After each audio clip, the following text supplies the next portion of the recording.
Okay, man, are you ready to go? I'm ready to go. Now, come on, now crank this motherfucker up.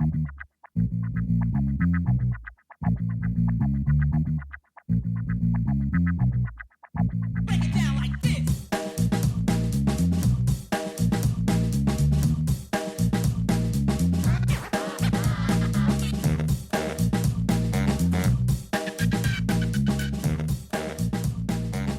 Hello, Internet. Gino, that Pinguino Greco here again with another episode of our basketball coverage on this video game podcast. It's time to ball deep in the NBA, and I am joined, as always, by official NBA correspondent, resident tall person, Pete Busby. Hello, Pete. Oh, that's true. Am I the tallest person on the podcast? How tall are you again? 6'3"? Yeah. Not even a contents. I'm not close. For me.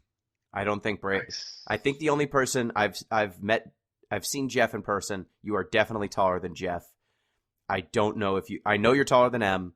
I don't know if you're taller than Brayton. Nice. I'm going to declare myself tallest then. Yeah, you're probably tallest. But excited to talk hoops. But as always, before we talk hoops, we need to talk about naked mole rats. Yeah! Yeah, naked mole rats are wild. I don't know if you guys know much about them, but I watched Kim couple- Possible. I'm I just know gonna- they solve mysteries. yeah, you get it. I'm going to slam you with just a couple fun facts. Just rapid fire here. So they can run as fast backwards as forwards. Their teeth can move independently and are actually very sensitive sense organs. And they grow directly out of their faces, so they can keep their mouths shut and still use their teeth. They basically don't get cancer, which are one of the only mammals to do that. They're very long-lived. They can live up to 30 years, which is crazy for a rodent. And they're one of only two eusocial mammals. So like eusocial insects, bees and ants and stuff, where just the queen reproduces. Same with naked mole rats. They have a queen, she reproduces, nobody else gets to. It's them and one other species of mole rat that do these as mammals. The end. Horrifying. I don't like that their teeth move. Yeah, it's weird. And they grow right out of their faces, like narwhals or something. Don't like that either. Joining us also, as always, to discuss basketball things, Chris ZombiePie Redacted. Hello, congratulations, Hello, your hi. Sacramento How Kings. are we all doing? They're less yeah, bad. I mean, less bad. They just came back from getting their ass handed to themselves to maybe a better team. Who knows? Still We'll early. talk about our predictions here. It's been a while since I've greeted Pete with my presence, so I decided to do as I always do, which is to taunt Pete. Pete, what's it like since we started this NBA podcast that possibly your hometown of Philly might actually be becoming a baseball town? Like the Eagles are so much more important than any other. If you combined the fandoms of every other team in Philly, it still would not equal the Eagles. I'm just saying, like, if we're doing a tier list here, right? Okay. Eagles have the 76ers drop down below. I mean, just think about it. The Phillies have Below maybe the accomplished Phils? more during the time of the process than the actual process. Yeah, I think the Phils are probably outranking the Sixers. I think part of that, though, is the fanatic bump. Yeah. Like, you can't overestimate how much Philly loves the fanatic and, by extension, Gritty. Well, I mean, I'm going to say, other than Joel Embiid, maybe Gritty is more popular than anyone else on the 76ers at this point. Oh, 100%. Yeah, it's not even close. Gritty. Yeah. Yep, your mascot. You have great mascots in Philadelphia. Terrible fans, but great mascots. Yep. It's Absolutely. really unfair. All right, so be prepared. Just a bit of a warning. We some of us nailed the NBA champion last year in this podcast, so this will be the smuggest I've ever been. I've been steadily increasing in smugness over the years as we have continued to get these picks right. And after last year's performance, this is I hope I never get smugger than I am right now. So we will do our normal picks of the year-end awards. We will review how we did last year because some of the awards were not resolved by the end of the year. But before we get to our normal NBA coverage that you can expect on this video game podcast, reminder, you can get in touch with the show at DeepListensPod on Twitter, deeplistens.libsyn.com. We have our comment sections, and deeplistenspodcast@gmail.com. You can support the show at patreon.com/deeplistens, which get you access to our Discord. And just a reminder, if we get 4 more patrons, we are at Sonic 06 level. I purchased a copy of Sonic 06, folks. Don't I have wish it. this evil into existence, Gino. I have the copy. It's for the PlayStation 3 because it was like $20 to $30 cheaper than if I had bought it on the Xbox. But I hear that the $20 to $30 is worth it from people who've played both versions. Really? I have. I've been told that I've made a grave error. But look, one of Pete, my consoles is plugged if you in. want to swap over on Off the Deep End, we're playing Ultima 9, and let me just tell you, Ultima 9's definitely worse than Sonic 06. Can I ask, were there 8 Ultimas before this one? Yes, and there were even not more because they interested. did spin-offs. I'm even less interested than I was a moment ago. Hey, it's one of the most important franchises before it got run into the ground with EA. You know, insert narrative about EA, Electronic Arts. Yeah, they're not very good at making games in a sustainable way. This is true. All right, so before we get to our predictions, let's do a quick just check in on where everyone's at with their teams, where they're at with the season. How are you feeling, ZP? How are you with your Sacramento Kings? Okay, I think everyone agrees that the team's going to drop comparatively to last season, just because I think the entire Western Conference has just become. Hey, remember when we had that weird narrative, or there was that weird narrative in the sports media that was like, I don't know, guys, I think the Eastern Conference is better than the West. And it's like, yo, what? Maybe this team called the Nuggets is better than everybody, and you're just being dumb. But anyways, no, I think that a lot has happened in the Western Conference to where I think the Kings are probably going to not be the 3rd seed in the league. Obviously, it was disappointing to watch them lose in the first round, but as we sometimes say, I would say last playoff circuit, they were playing with house money.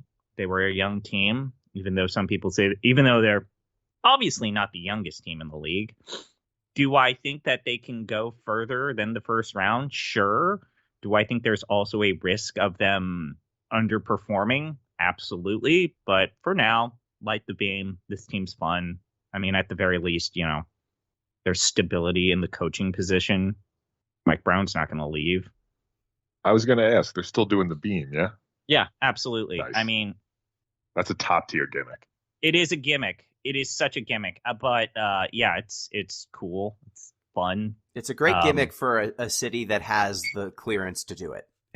There are only so many cities where you can light a gigantic laser beam in the sky. I believe I've explained this, but yes. The reason why they're able to light the beam is because Sacramento kind of not the most populous city in California. Let's just say that, even though it is the capital of the city, but because it is the capital, the Stadium Golden One Arena is actually an evacuation zone. It's been used multiple times as an evacuation zone, especially during wildfire season. So it has a no-fly zone around it, which allows them to shoot the beam.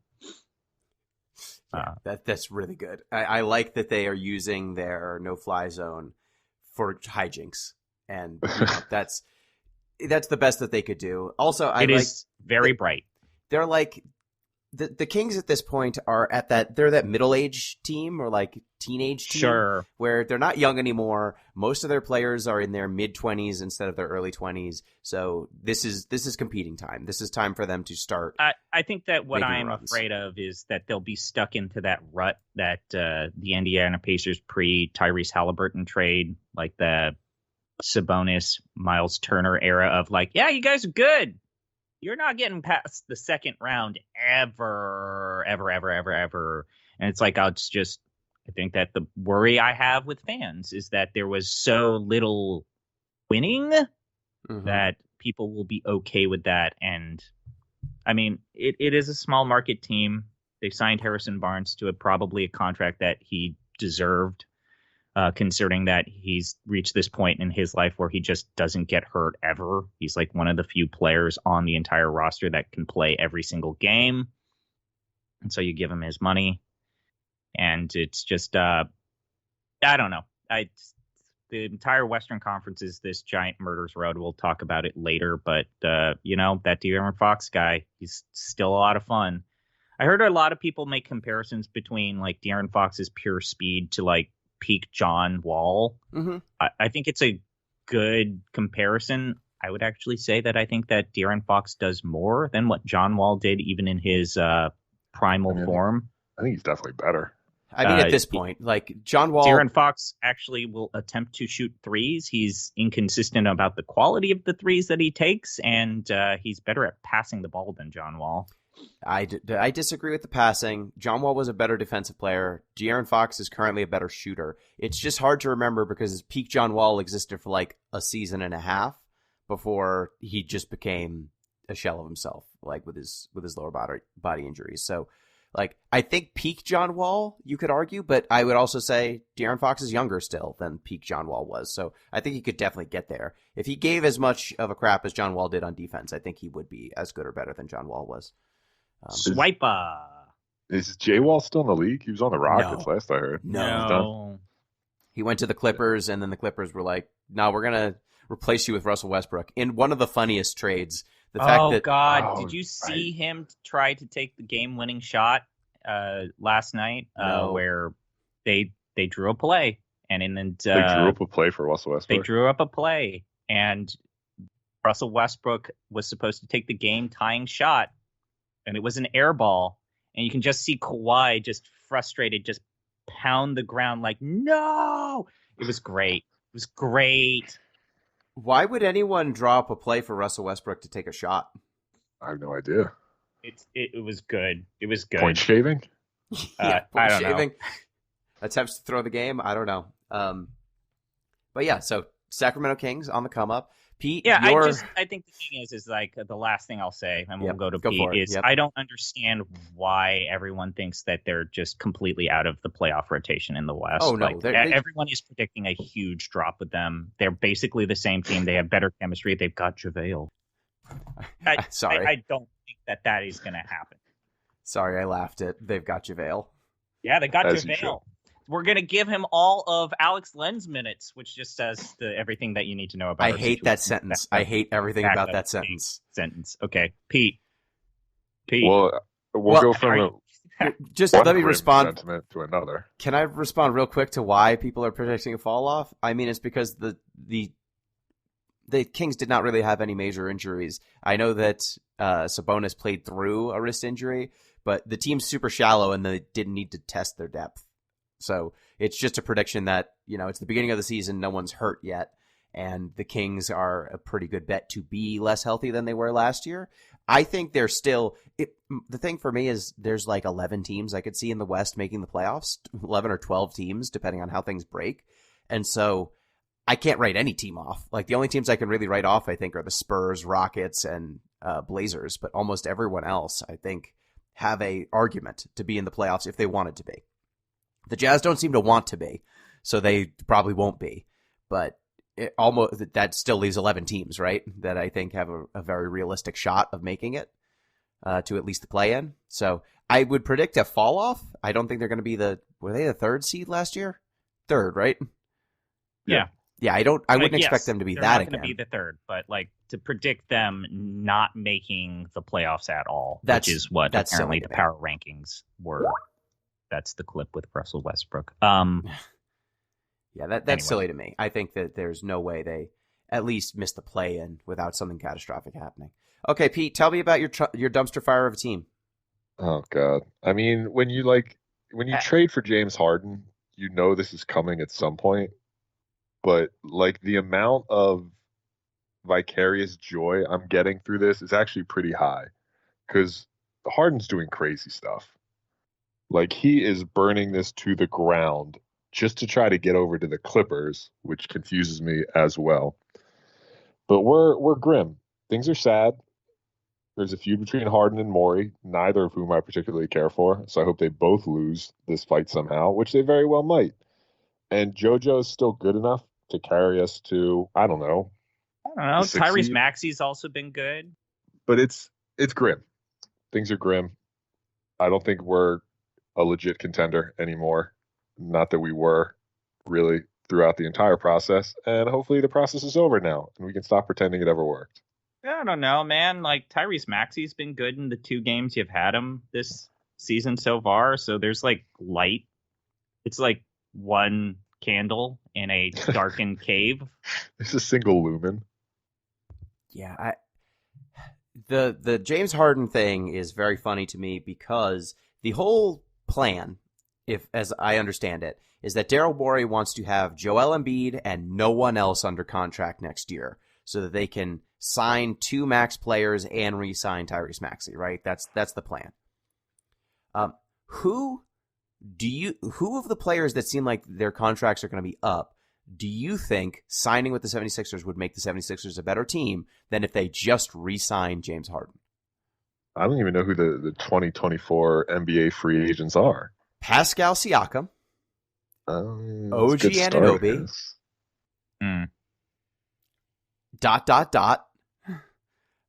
I don't know who else. Like, I think if Kawhi opts out, he might be.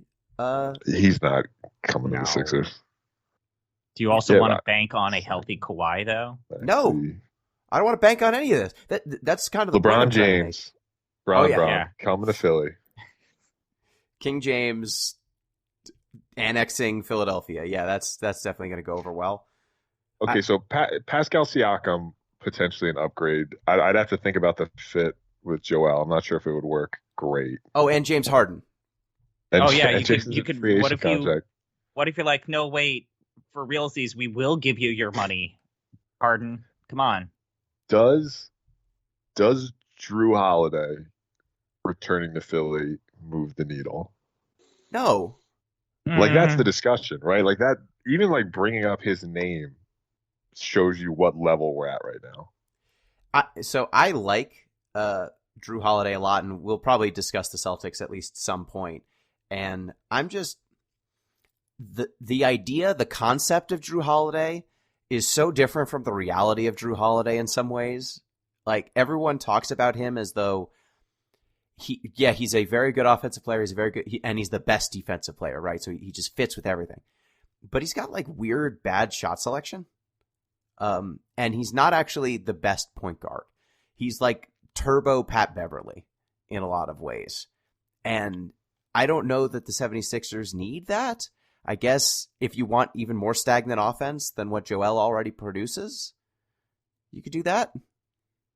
It just seems like he seems like a good theoretical fit. I don't know if in practice he's a great fit. So I'm going to run down the number 1 available free agents next year, Pete. Tell me yes or no whether you would want them on the 76ers, assuming they would take your money. Okay, so like we're just, do I want them? Do you setting want aside them? Whether or not they would come? Yes. Do you think they'd be a good fit? Do you think they'd be better than if just Daryl Morey had given James Harden his money and paid Tyrese Maxey? Like, do you think they make a better team than what you would have had if you just didn't piss off James Harden? We've got Kawhi Leonard. Yes. You think he would be better? Do you think he survives a season for the rest of his career? A whole season?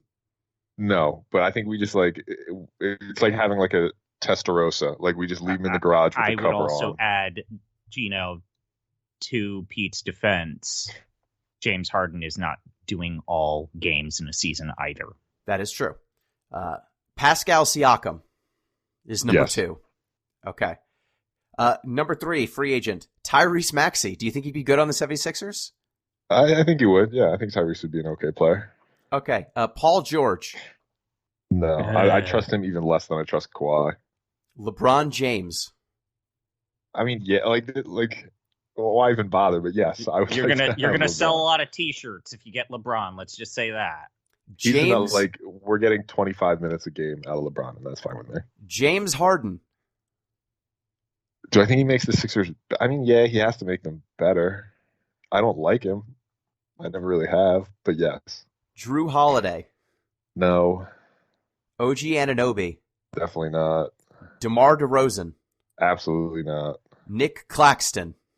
Who? Why are you even bothered? He's the starting center for the he had a 70% field goal percentage last year. That's crazy. But he can't shoot free throws, unfortunately. Yeah, but no. Klay Thompson. No. Emmanuel Quickly. No. Tobias Harris. Now we're on the worst players from the Sixers. Kentavious Caldwell-Pope. Bruce Brown. No. See, no. Miles Bridges. Sad for any number of reasons. Yeah, so the point of this exercise is, of the top available free agents, 2 of them are the Clippers' 2 best players who might not be leaving. One of them is Pascal Siakam, who his fit with Joel Embiid is dubious at best, I feel like. Two kind of non-shooting big men. Then Tyrese Maxey already on the team. LeBron James, not happening. No. James Harden was on the team until you pissed him off. And then we get into like Jrue Holiday on the Celtics, probably not leaving. OG Anunoby, giant bidding war. If you max out OG Anunoby, is that good? I don't think you want to max him out. Yeah, not for the Sixers. Daryl Morey's head would explode if he tried to max out OG Anunoby. DeMar DeRozan's not an upgrade, I don't think. So, like, we get to the point where I just don't know, like, most of the people who you would want to sign are just would have just been on the team. Right? If you didn't piss everyone off? I mean, how much of this do you think is Daryl Morey just being, like, ideological about the whole thing? I mean, like, that he just doesn't want to commit money. A lot of it. I think that it's a lot on of principle.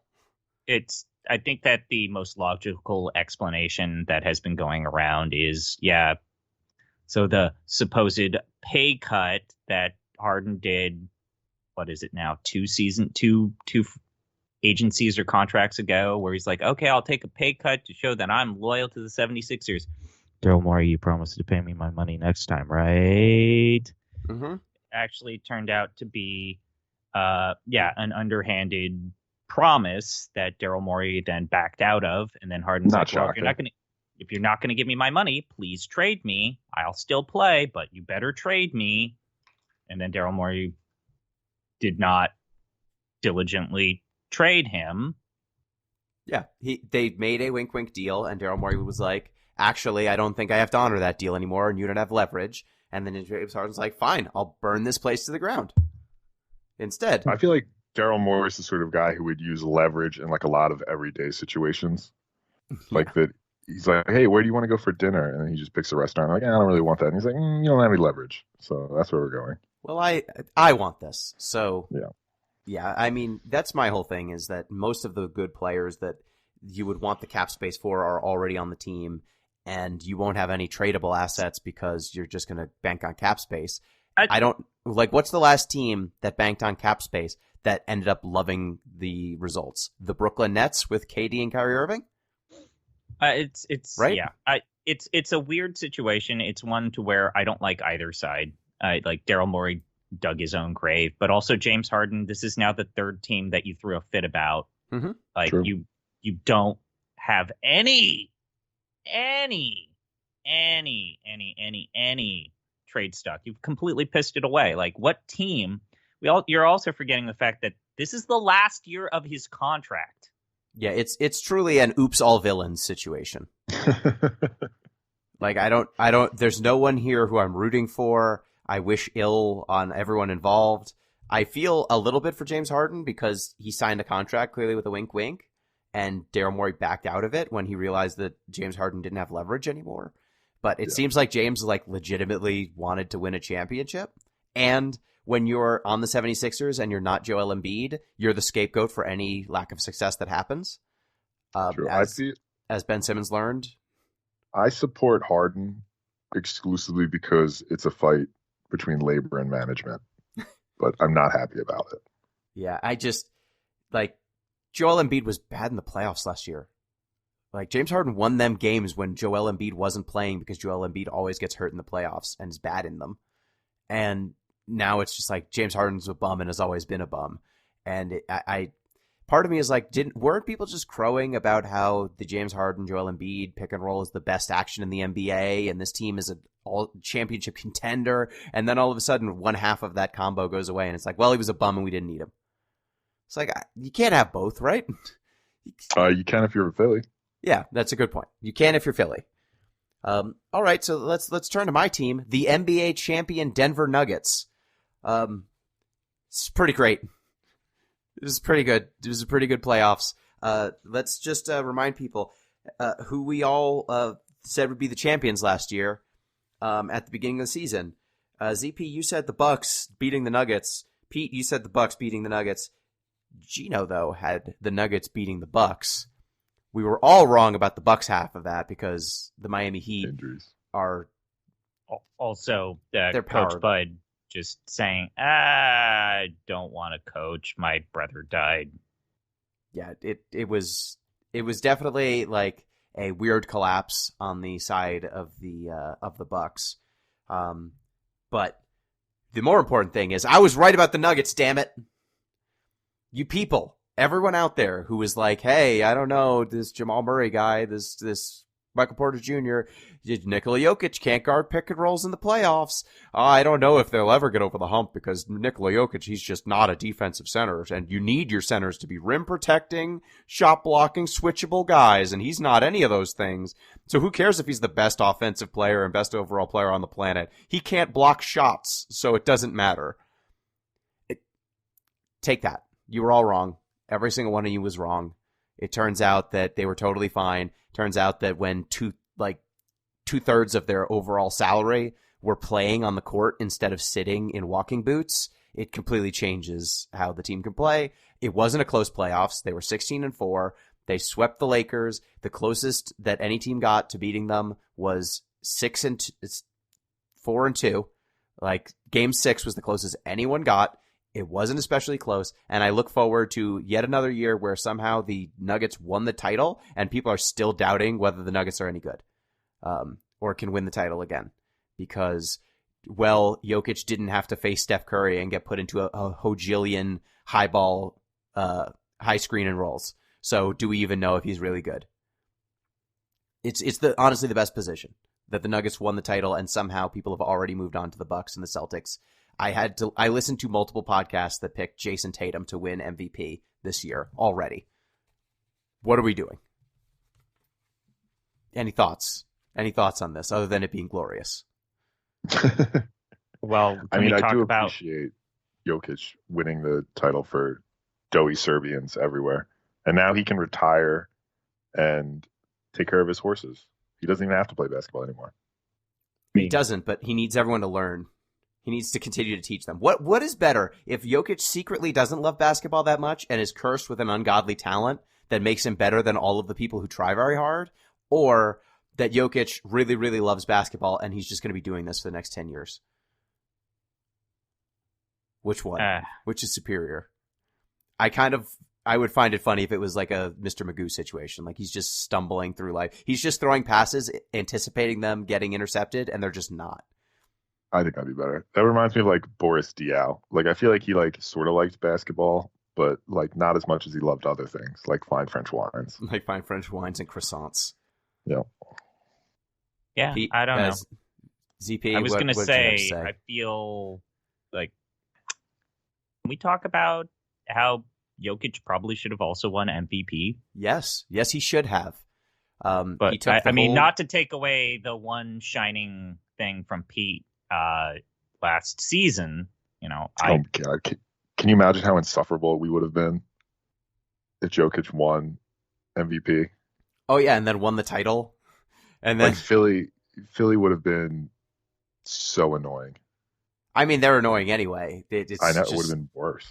It's just incredible. Like Joel Embiid, like doing interviews, trying to slander Jokic to try and win the award, and then he takes the one-on-one matchup super personally, has a good game against the Nuggets to win the one game they played against them, and then does not play in the next game when it was in Denver. Like he played the home game in front of his home crowd, and then when he had to play at altitude, he just didn't.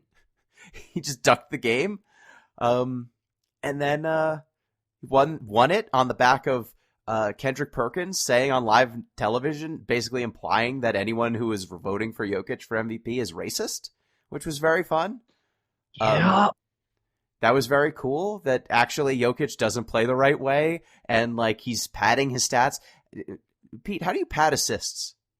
You could ask good old Rajon Rondo about how to pad some assists, you know? Sure. I mean, you could. If you had never watched Jokic play before, you could assume that he's doing what Rondo does, where he just refuses to shoot. But then you'd have to look at the rest of the box score, where he's averaging like 25, 13, and 10. Yeah, it was very fun. All playoffs, seeing all the commentators who admitted on live television that they hadn't watched the Nuggets. That was very fun. Yeah. it was the year couldn't have gone better. So yeah, it was a great year. Our belief in the Nuggets was rewarded. And with that, I think it's time to turn to our predictions. Just a reminder, last year, prediction-wise, we nailed Rookie of the Year. We nailed Sixth Man of the Year. Pete, you nailed it. And then I foolishly should have just went with Malcolm Brogdon instead of trying to be contrarian. Most Improved Player, we all missed. Defensive Player of the Year, Pete, you got. I also would have had it if I just stood my ground. MVP, we all got it wrong because none of us imagined a world where Joel Embiid was healthy for a whole year. I think that's fine. Coach of the Year, we all got it wrong because, again, we couldn't imagine a world where the Sacramento Kings were good, and that is how you win Coach of the Year, is just like what team is least probable. And then playoffs, we got, I think, the entire East right. Yeah, Bucks, Celtics, 76ers, Heat, Cavs, Raptors, Hawks, Nets. Oh, Hawks didn't make it. They lost in the play-in. So Knicks, we missed the Knicks on the East, and we missed on the West the Kings. We all believed too much in the Pelicans, and we didn't believe enough in the Kings. And the Mavs. We believed too much in the Pelicans and the Mavs. So we missed the Lakers. Right, we missed the Lakers and the Kings. So, with that, let's turn our attention to this year, 2023-2024 season. Who do we have for Rookie of the Year? I'll go first. Okay. I think the boring pick, and probably the right pick, is Wemby. But I'm an exciting man, so I'm going to go with Chet Holmgren. Okay. What is your thought process there? So I feel like, remember when like Ben Simmons missed his entire like first year and then won Rookie of the Year the next year? Mm-hmm. I feel like there's an advantage in getting 1 year in the NBA, even if you're not playing. So I feel like Chet is going to get a bump from that fake year. I think the Oklahoma City Thunder are good enough for them to like be involved in the conversation and him to get some stats, but bad enough that he's going to get a lot of run too. So I think he's going to, get those counting stats that are so important for Rookie of the Year. So I think all that comes together might be enough, to unseat Wemby if, God forbid, I don't wish this on him, he gets a little nicked up being, 7'3" and 94 pounds. That is totally fair. ZP, who do you have for Rookie of the Year? I'm actually going to agree with Pete for a different reason. I want Chet only because I think OKC is going to have Chet basically tapped to play the entire season, and I think that there is a very high likelihood, let's just say, of the Spurs taking a step back like mid-season. It's like, we don't want to hurt the future of the team. I also feel like Chet is a very good defensive player. Like, he's already doing well with his rebounds. He had that game against Cleveland where he got 7 blocks. And like I said, I think that part of this is that I think OKC is not going to contend in the traditional sense, but I think that they do make a push to make the playoffs. Like when Sam Presti in previous years got close to the playoff picture, he would like, no, bench everybody. I think that's not going to happen. Okay. I'm going to just go chalk. I'm just going to say Wemby.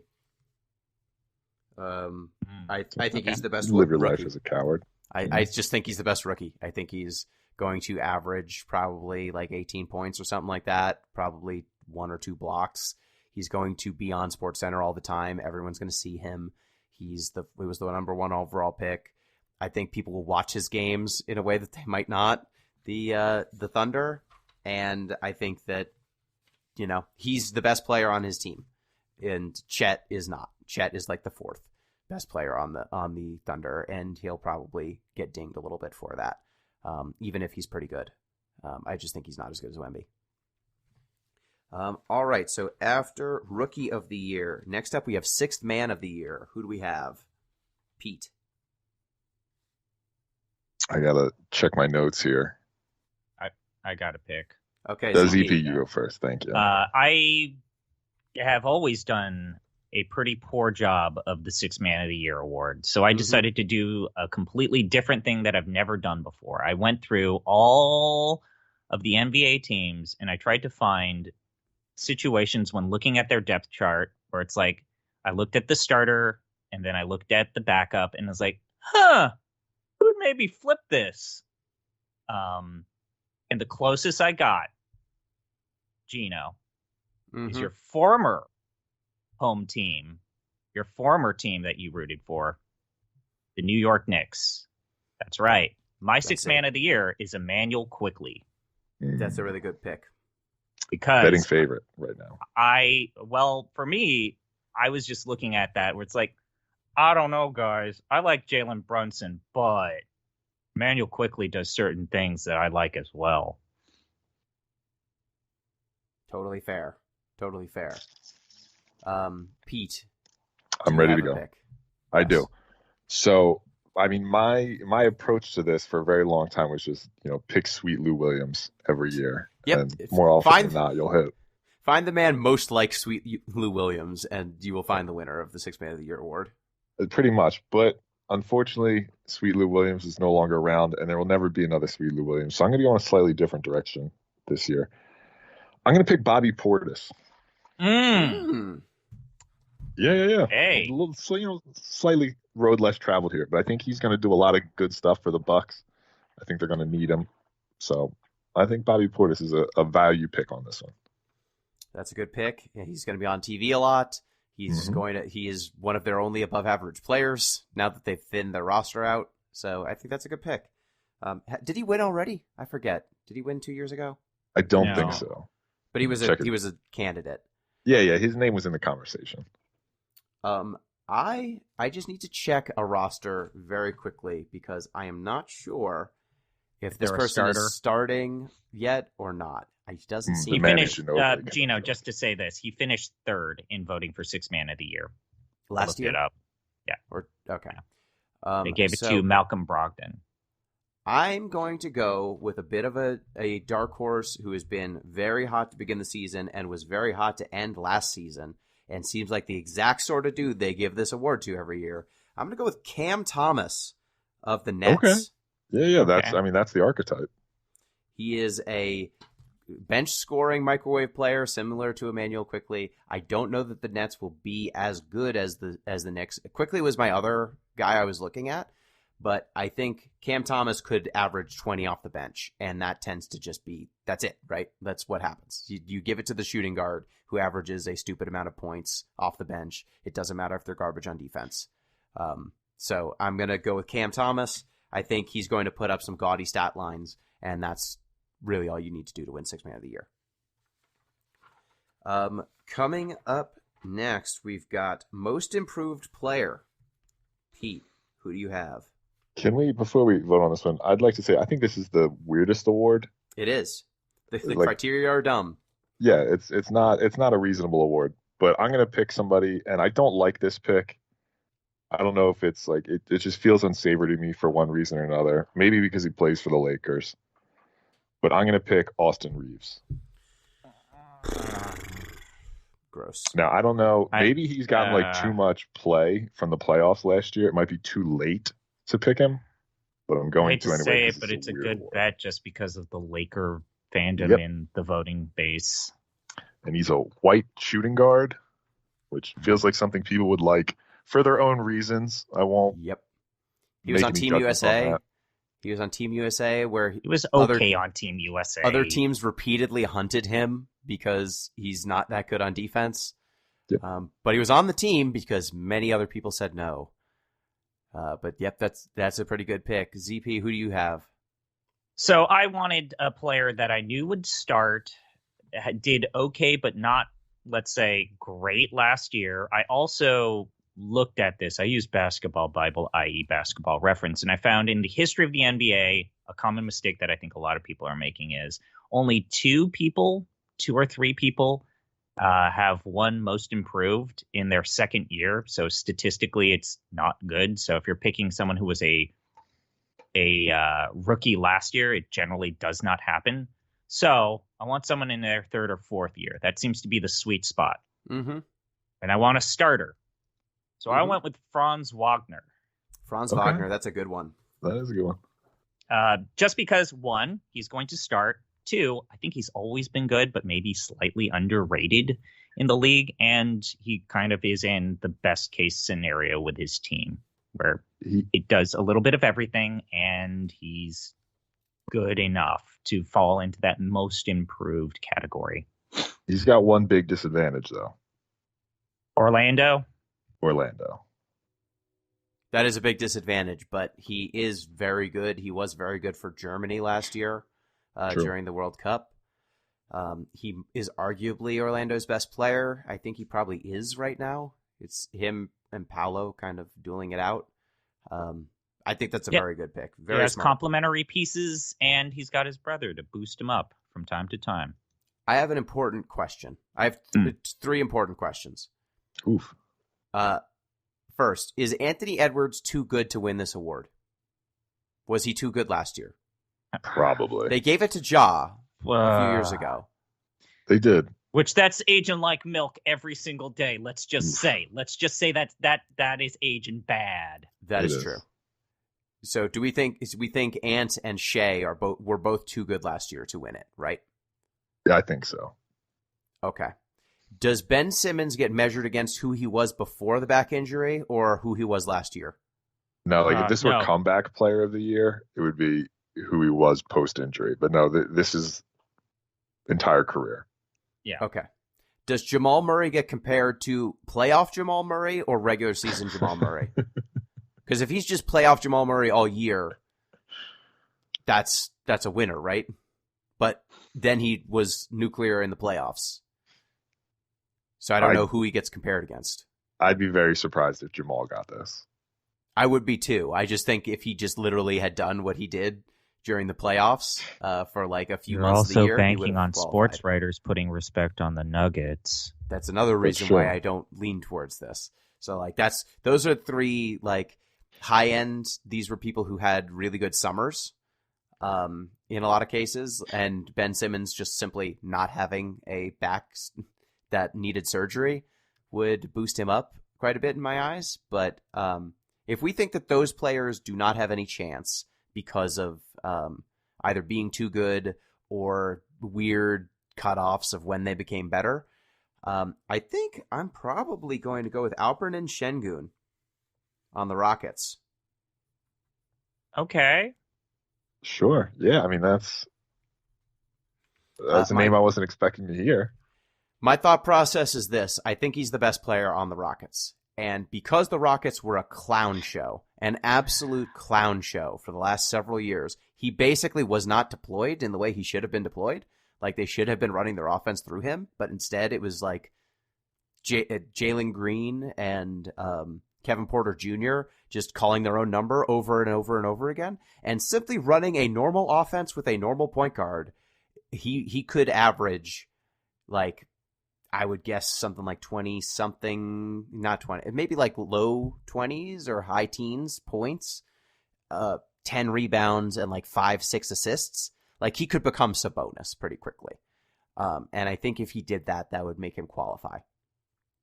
Like I've been waiting for him to have a breakout because I think he's very skilled. He was young. He was the MVP of the Turkish League before he came over to the U.S. And played in the NBA. So I think I'm willing to bet on the guy who has a lot of skill but played in a really dysfunctional system. And it should be designed around him.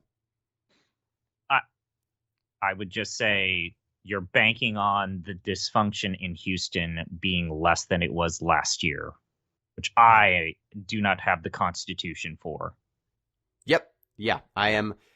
This is high risk, high reward. I think another good candidate here is just like Jordan Poole because he's going to get a billion shots in Washington, but I think everyone knows that that's BS. So you have to psychologize. Yes. You have to psychologize Most the Raiders. improved or Sixth Man of the Year award, which is like, I don't know. Yeah, that it falls into the Sweet Lou archetype or, Jamal Crawford. Yeah, I think it's a little bit hard because this is an award entirely around expectations, and so it's more an award about figuring out what the sports writers thought of a player than it is anything to do with who the player actually was, which is very fun. But I'm gonna go with Şengün. I think they want the Rockets to be respectable. I think that Şengün is their best player, or close to it, and I think he can shine. So I'm willing to. We never get this one right, so I'm willing to go out on a limb on a talented guy who's, I think, in a better situation than he's ever been. Defensive Player of the Year. Who do you have, Pete? I'm going to go with my boy Drew for the exact reasons, Gino, you outlined when we were discussing him earlier. I think he's a very good defender. He's an impactful defender. I do think his reputation outstrips his defense. He's playing on the Bucks. No, he's playing on the Celtics. I'm sorry. He's playing on the Celtics now. I apologize. He's playing on the Celtics, so they are going to be on primetime and in the conversation to an alarming and annoying degree this year. So he's just going to be around. People are going to be chatting him up. They're going to be talking about the Celtics, new trade. So I think, this is a narrative pick this year. Totally fair. ZP, who do you have? I'm going to go with a player that was on a system that I felt was defensive oriented and will continue to be on a team with a defensive oriented mindset. I'm going to go with Evan Mobley. That's a very trendy pick. What are you thinking there? Just because with Defensive Player of the Year, you have to have certain stats. Like when I went with Triple J last year. You did not.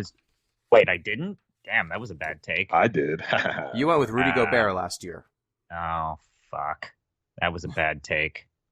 But no, yeah, I feel like the Cavs already had, last year they had the league best defense, and they have better chemistry and better, more time working with each other. And a lot of the little things that go into playing good defense, it's oftentimes being able to play good defense is not just one player just rebounding the ball and blocking it real well. There's like an investment into it. So I'm going to go with Evan Mobley. I think he's also already placed third or second with Defensive Player of the Year. So he's still in the running. Okay. Yep. I think that's completely feasible. I'm going to go with Bam Adebayo. Mm-hmm. I think he's made the finals now 2 out of the last 4 years. He's super switchable. He is just one of the best 2 or 3 defensive players of the year. He never gets hurt, and I think his appreciation has gone up. I think Jaren Jackson's going to be in foul trouble now that Steven Adams is out for the year. I don't trust Anthony Davis to be healthy the whole season. Giannis is splitting votes with Brooke Lopez on the same team again. Rudy has fallen off in a big way. I just, as a rule, don't pick guards because they never deserve it. Though the fact that Drew Holiday is on the team that got Marcus Smart nominated, despite Marcus Smart being like the 4th best perimeter defender in the league, just being on a public team helped him get over the hump. So I think that if you were going to pick someone, that's a good one to pick, him or Derek White, which again, they might split the vote. And Evan Mobley, I just think he's a little too young for me to pick him. Okay. I don't think he's going to have the blocks. So I'm going to go with Bam because there might be some residual I don't know, shame. man. You don't think that Jimmy Butler's latest haircut's not going to scare away the defense out of Bam? Like, it's intimidating. The aura is scary. It is. It's scary. It's powerful. I agree that is a factor I hadn't considered, but I'm going to stick by it. All right. So next, after Defensive Player of the Year, we have MVP, Most Valuable Player. Pete, who do you have? So I felt like this was a tough year. I'm not willing to pick Jokic, mostly to spite Gino. I'm not so much of a homer. I'm going to pick JoJo. I picked Ja last year. I mean, I think we all saw how that turned out. I can't believe you drove him to self-destruct I by know. picking him. I know he saw that and he was like, "This is too much pressure. I need to flash some guns on Instagram Live." I refuse to pick Luka just because he seems like he'd be so annoying to play with. So with all these people eliminated, I don't have much choice. I'm going to pick Giannis. I'm not excited about it. It's not Ooh. fun, but that's my choice. You're not worried about him splitting the vote with Dame on his own team? No, I mean, Dame's coming to his team. I mean, I think everybody accepts that the Bucks are Giannis's team. So I think Dame's going to help him. I think it's going to let him basically just feast on that pick and roll. And I think we're going to see Giannis have an easy year this year, and I think it's going to show in his stats. All right. Fair enough. ZP, who do you have for MVP? Similar to Pete, I believe that the narrative factors into a lot of the voting for the MVP. I also believe that people are tired of voting for people who have won it before. So, in spite of my better judgment, and in spite of Gino pointing out that he did not like the fact that people are already talking about him, I'm going to do it, guys. I'm committing to Jason Tatum. It feels gross, though, doesn't it? It feels gross. It does. But also, I've heard a lot of sports writers who have voting privileges talk about him. I've also heard a lot of people on ESPN saying they want to go back to the old way of voting of the best team's best player is the MVP versus looking at advanced stats. I think that there is a move towards favoring a player like Jason Tatum. And I think that at the very least, he will be nominated and just being on the board rather than picking someone like, the typical candidates are not having some. He's going to be a nominee no matter what. By hook or by crook, Jason Tatum is going to be on that nominee form for MVP. It sucks, guys, but also you always like when you're picking like the 7th best player in the NBA for MVP just because his team's loaded. He's going to be a nominee. Oh yeah, people are going to shoehorn him. A team with like 4 All-Stars on it, and they're like, this one's slightly better than the other 3 All-Stars, so he's got to be the one. Look at how many shots he takes. But the fact that he's already being discussed is like, oh yeah, for me. I completely get it. Like if you're just looking at the Zach Lowe's and the like voting body, they are already penciling him in, the Kevin's Pelton, as a winner because the Celtics will be good and he's their best player, and no one is debating whether he's their best player, whereas someone might debate Giannis and Dame. So by having 3 like all-stars that aren't, Jaylen Brown shouldn't have been all NBA last year either. And everyone knows that. So they're not treating Jaylen Brown like an equal. So, you get this nice dichotomy, right? You get to have a team that's super loaded, but also be the clear best player on the team. It's like a perfect narrative creation. It's not just a perfect narrative creation. It fits into, hey, who usually wins? Yep. I think that it is a smart choice. I'm going to go with my heart here and also pick the best player in the NBA, who everyone knows is the best player, and everyone didn't give him the award last year because it was too boring. I'm going Nikola Jokic. You fool. Oh, jeez. But Gino, he wasn't even on the promotional image talking about, hey, the exciting start to the NBA. But Jason Tatum was.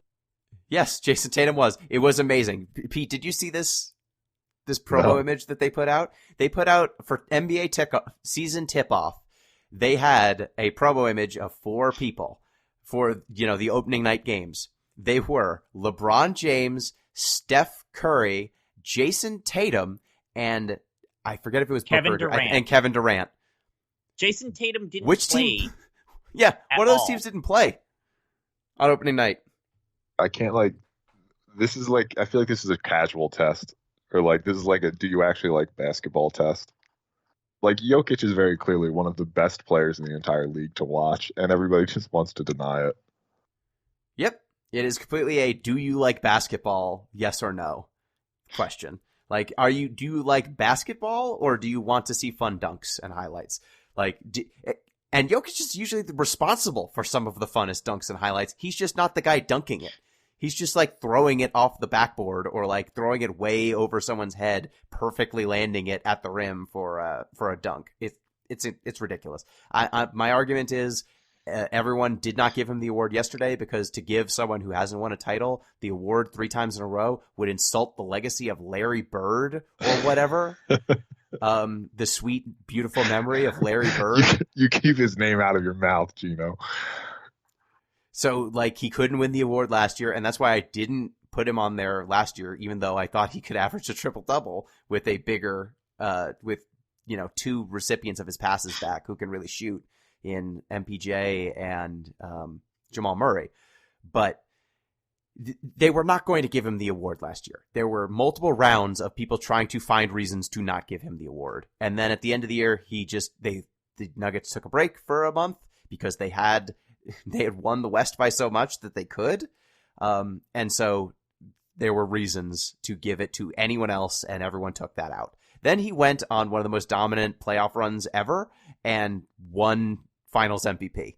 Just like Giannis did. We've done this now 2 all-timers in a row where people just refused to give them their 3rd award because the ghost of Larry Bird would come and kill them because they haven't won a title yet. And then they go on to win the title and win Finals MVP. So I think that there will be some folks who adjust, right? Like if the Nuggets just do what they did last year, I think Jokic with more months of Murray and MPJ healthy will probably average a triple-double or close to it. I think he will average a triple-double. And if he comes out and tries hard for most of the season, he's just so much better than everyone else, and it's not especially close anymore, that I think he'll win it. Like, for all the reasons that the Celtics could be the best team in the league, I think the Nuggets have the exact same arguments for being the best team in the league, right? I don't see why there's a giant gulf between them. Yes, but also, like, Jokic has fully entered the same category of, like, I know that this is not a new idea. I'm not presenting this as, like, my own original thought, but, like, he's entered that Tim Duncan space of, like, for whatever reason, he's a generational talent that just falls to the wayside in light of other players that are less good than him. Yeah, he's playing in the wrong market. That's the long and the short of it. Wrong market and wrong style. Yep. He's too fundamentally sound.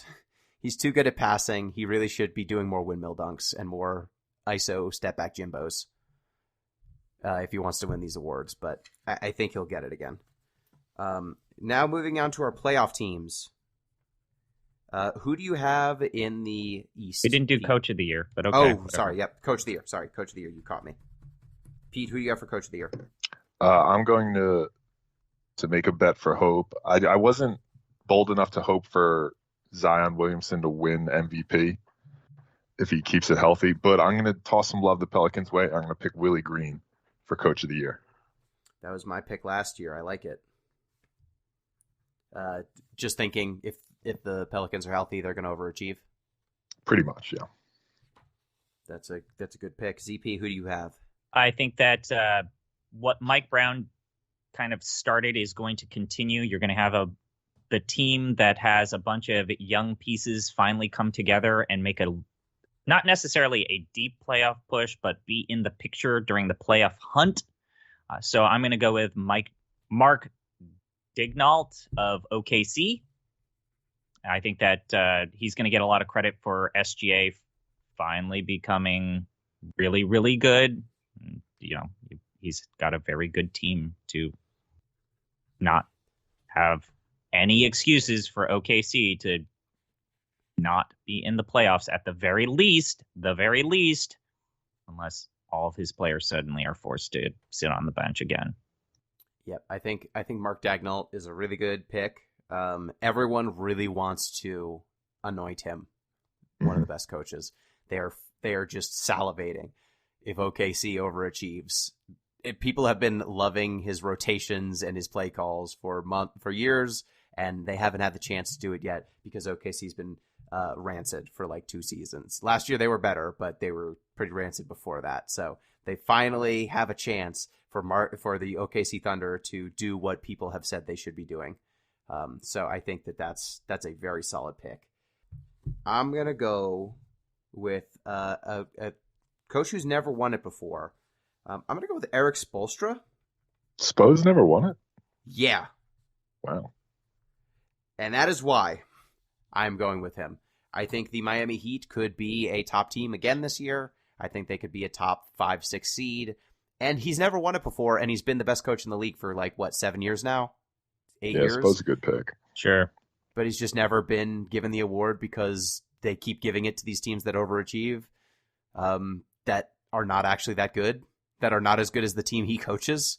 And he just lost 2 starting caliber players in Gabe Vincent and Max Strus. And most of the summer commentary was how the Heat got worse because they lost 2 rotation players who no one knew their names before Eric Spoelstra coached them up.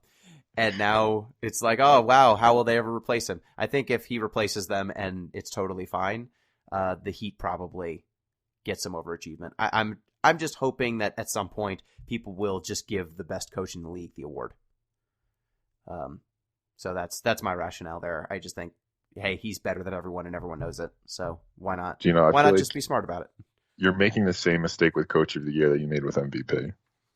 How dare you think they're going to pick the best person for the award? Yep, I know. I just feel like there are a number of different teams that you can pick who might overachieve, but there's only one guy who everyone knows is the best in their deep down inside.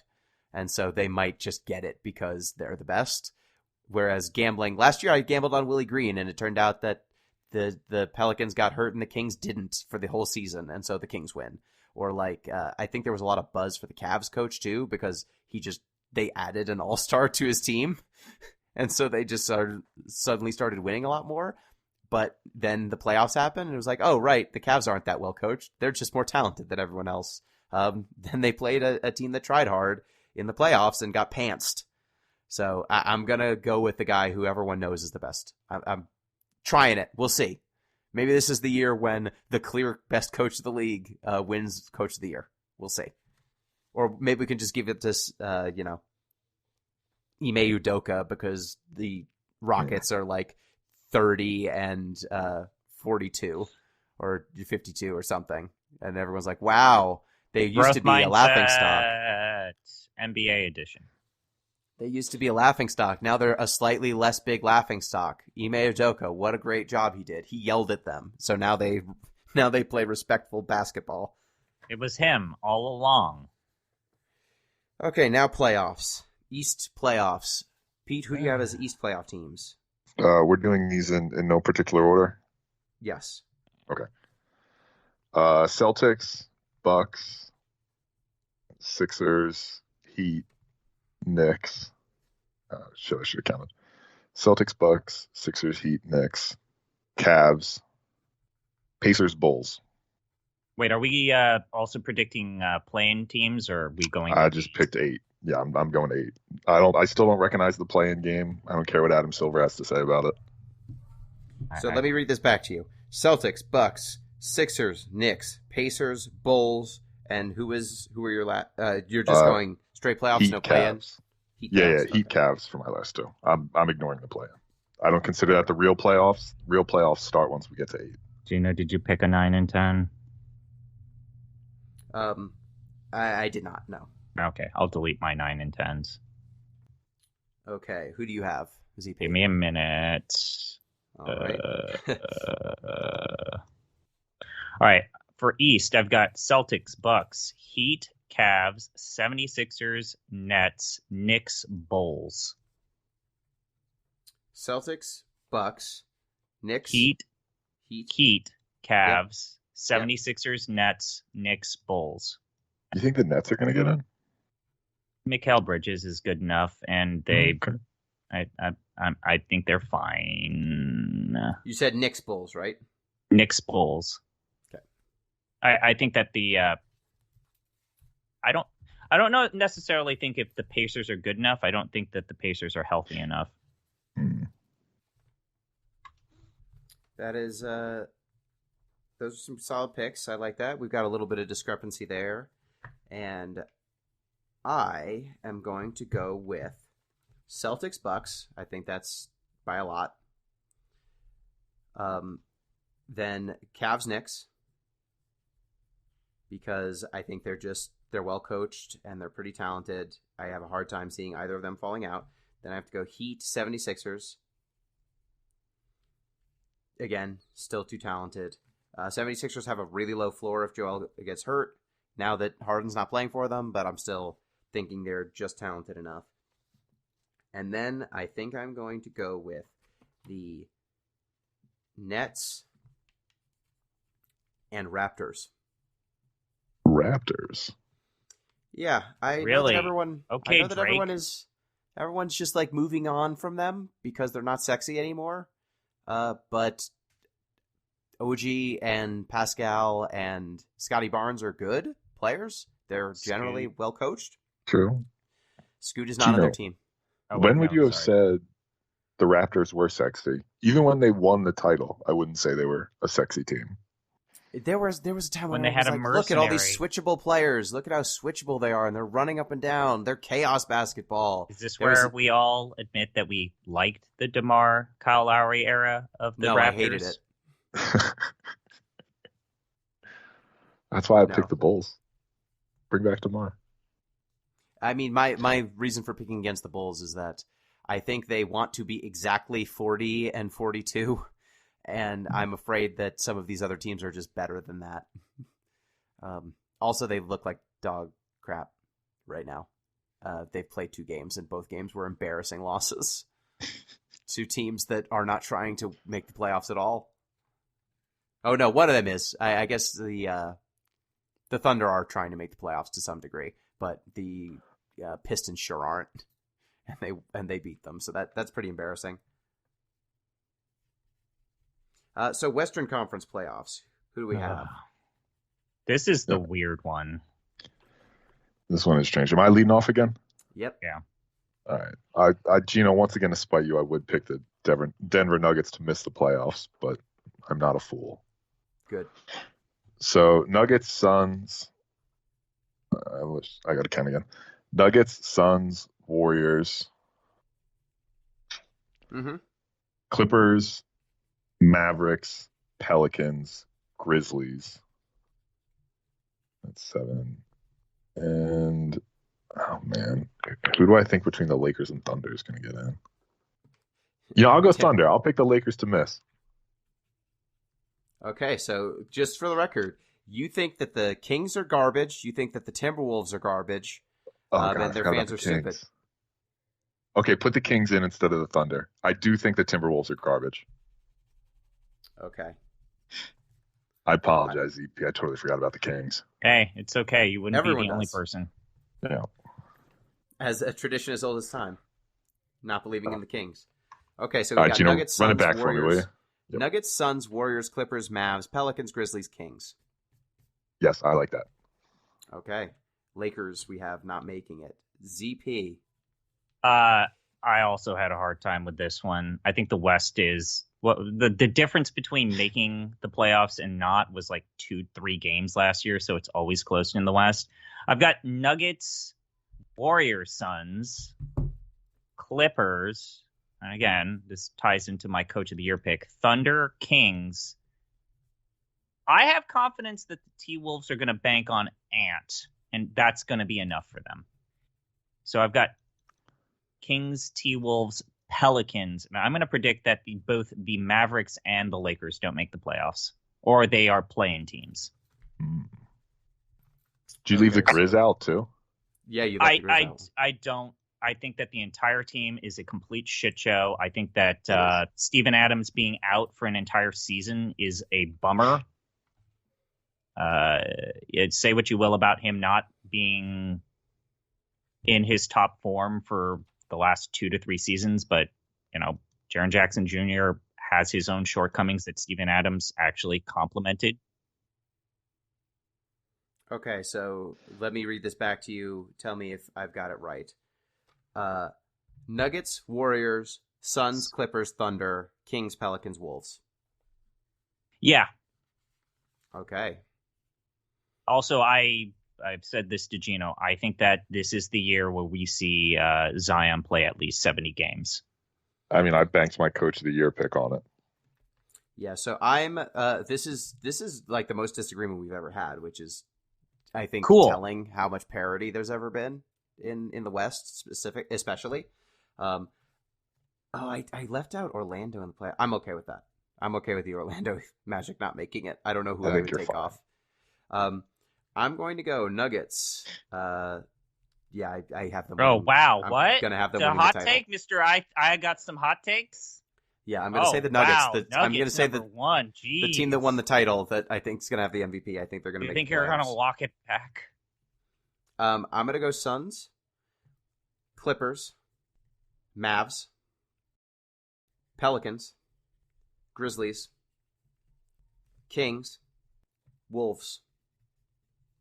1, 2, 3, 4, 5, 6, 7, 8. So I have the Lakers and the Warriors not making it. Ooh, okay. Okay. I am saying the young are rising up and eating the old. I think that the Warriors are an old team that no one wants to say isn't as good as they were because Steph's still there. We also Yep. forgot to talk about them having Chris Paul now. Yes, he helps a little bit, but in other ways For he how hurts. long? And he's old. Hey, yes, there are some people who are predicting Chris Paul as Sixth Man of the Year award. So It's true. monsters, fools. Which Nothing like Sweet Lou. Nothing like Sweet Lou. Also, don't. Please, NBA, don't. Did Gary Payton get it when he went to the Heat? I gotta look this up. I'm gonna go on a not little sure. field trip here. hey, Not sure. if we want to talk about someone, wait, Gary Payton the second or Gary Payton? Gary Payton. Gary Payton. Gary Payton. Okay. Gary Payton. Okay. Well, I was just going to say, Gino, if we want to talk about a guard that does deserve to get Defensive Player of the Year, let's talk about OG Gary Payton, man. That guy. I mean, very reliant on hand checking. But before they changed the rules where you couldn't do that anymore. Before they made his style of defense illegal, he was very good at it. But yeah, my rationale is the Warriors are old. No one wants to admit it because Klay Thompson's still he's a cool guy. Everyone loves Klay Thompson. Klay Thompson's a shell of himself. I don't know how good he is anymore. Draymond is already hurt. Chris Paul is going to get hurt. He always gets hurt. And their bench depth, for whatever reason, Steve Kerr just does not trust any of the young guys. And Andrew Wiggins, basically since he got hurt and missed most of the year last year, has not been good. So I'm willing to bet against the Warriors' health, and I am always willing to bet against the Lakers' health. 100% of the time, I'm willing to bet against their health. So I'm going to go against them. Mike Miller won Sixth Player of the Year in 2006. If anybody was dying to find that out, I was. My breath was bated. I know. All right. So with that, I think it's time to pick our eventual title winners. Who do we have in the finals, and who do we have as the winners? God, I struggled with this one too. I mean, Gino, I'm going to throw you a bone here. I am going to pick the Nuggets to come out of the West. Okay. I don't like it, but I'm just going to run back my picks from last year. Nuggets, Bucks win. Okay. I'm a man who doesn't learn from his mistakes. You're a fool. Got it. ZP. Yep. I want to pick what I want to see happens. I'm going to pick Denver Nuggets out of the West.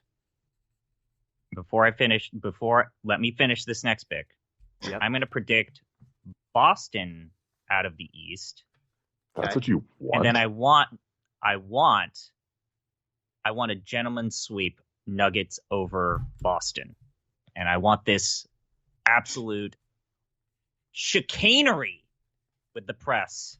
I want them to eat their humble pie. I want it to be an absolute, at best, gentleman's sweep, Nuggets over Boston. How dare you Okay. disrespect Kendrick Perkins like that? Our greatest basketball commentator. Yeah, our greatest basketball commentator who averaged 0 points on the season. Oh, man. I'm so glad that his entire style of player has just been dinosaured. Like, He's a player archetype that it's so hard to explain why anyone had him on a roster at this point. It's great. And we have to listen to him like he knows what he's talking about. It's great. Look, the last time I really, really, really liked a goon was maybe Jared Dudley. And Jared Dudley is the far more respectable NBA goon. He could shoot and dribble. He was a much better, he was better than a goon. Who's the guy on the Grizzlies I'm thinking of? Was on the Grizzlies. He's Dylan Brooks. Grizzlies. Yes. Dylan Brooks, the most unenjoyable person to watch ever. He's the closest we get to Kendrick Perkins now. Well, I mean, and he's so much more skilled than Perkins ever was. Yeah, I mean, he takes a lot. He's one of the most inefficient shooters I've seen since the like of Josh Smith. But and yeah, he won't stop. And he's just punching everybody in the nuts all the time. He is. He That's got right. kicked He out did of a do that. preseason game Yeah. for punching a dude in the dick. I'm gonna go ahead and I'm gonna pick Nuggets. Weird, I know, but I was right last year, so I'm gonna go with it again. I'm gonna have them beating the Bucks. I'm going to go run it back. Same prediction as last year. I think that the Giannis Dame pick and roll is going to be darn near close to unstoppable, and I will never stop betting against Jason Tatum and Jaylen Brown. But Gino, ESPN and everybody, and Stephen Smith said that they were worried about the fit with Dame and Giannis. I don't care. I mean, Stephen A. Smith, our second best basketball commentator behind Perk. Yeah, I know. Stephen A. Smith famously knows what he's talking about. For sure. Yep. So I'm gonna bet against the Celtics because I think that it's very odd to have a team that everyone loves and is picking super highly, where the best passer on the team is Drew Holiday. That seems bad. That seems like a problem to me. But we'll see. Hey, it's always good when your second best player can't dribble with his left hand, right? That's a good thing. You don't need to do that. Yeah. I never learned to. I don't know. Yeah, I just don't. I don't trust the Celtics. All right. I think that cements our round of predictions. Any closing thoughts as the season kicks off this year? I want chaos. I'm so depressed by all the stuff unfolding with Ja. I hope he sorts it out. I'm not hopeful, but I hope. Yeah, you're assuming that he wants to sort it out. That's a good point too. Yeah, he's got. We have to figure out if he thinks he's got a problem first, I guess. Yeah. Any closing thoughts? It's gonna be a weird year. Every single time that I just want to point this out, during the off season, everyone was like, "Oh, this is gonna be a really quiet off season. Nothing bad's gonna happen. Nothing crazy is gonna happen. It's just gonna be a bunch of horizontal moves," and then like immediately, everything like Harden, Dame, this, that, like, chaos. Give me the chaos. I don't care. I don't know. It's gonna be crazy. I think we're gonna look back at this, like these predictions, and see. I think that this is the first time we've really disagreed with our rankings and with some of our awards, and I think that the lack of predictability is a reflection of that. Other than I think we all think that the Nuggets are going to walk it back. Yeah, I don't know. So. I don't know. Do you think that if the Nuggets, I'll pose this to Gino first. Do you think if the Nuggets walk it back, the narrative changes even the slightest bit? No, because we saw what happened with the Spurs. Yeah, we saw what happened with Tim Duncan.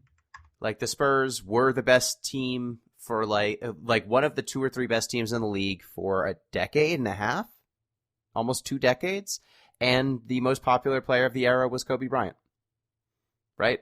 Like the Spurs didn't get national TV games still. And what? Tim Duncan was defensive first team like 8 or 9 times and still didn't win defensive player of the year. Yeah. So like I think that there will be 0 lessons learned because this is a purely ratings driven exercise. I don't know that there's anything the Nuggets could do to get quote unquote respect. Well, have you at least solved the whole situation with the TV programming and like no. that whole thing? Is that still a complete Gino's update in terms of the television distribution of the Nuggets? Give us still bad. Still bad. Still can't watch them easily. Still an asshole. He still wants that money. Yes. Okay. So yeah, that's still not easy to watch the Nuggets on television. I think I might have read, this is unrelated to the Nuggets, but I think the Charlotte Hornets don't have a single nationally televised game all year. Good. Hey, they're where my team was like a few years ago. Well, Man. I think with that, we will call it on our definitive 2023-2024 balls deep predictions for the NBA season. Thank you, Pete. Yeah. Always exciting to talk hoops when a new season starts. Thank you, ZP. Hey, maybe next time we can start a podcast about the footy, other ball games. Hey, what are our predictions about who's going to win the flag football? First time flag football will be in the Olympics. Pete. Flag football's in the Olympics? Oh, it is, and it's going to be great. I don't know. I mean, I guess the U.S., but who cares? Gino. It's probably us. Probably the people who invented the sport. I'm going to go with us. Okay, we're all in unison. USA all the way. Flag football at the Olympics. Still no. Are they still doing 3-on-3 on the Olympics? Because that's always fun to watch. Okay, and I handball. think they are. Well, it's winter. This is the Summer Olympics, right? Oh yeah. So and handball. Try to learn the rules of handball. Not gonna do Finally. All right. Well, reminder, you can get in touch with the show at Deep Listens Pod on Twitter, deeplistens.libsyn.com. We have our comment sections and deeplistenspodcast@gmail.com. And you can support the show on patreon.com/deeplistens. Till next time, peace.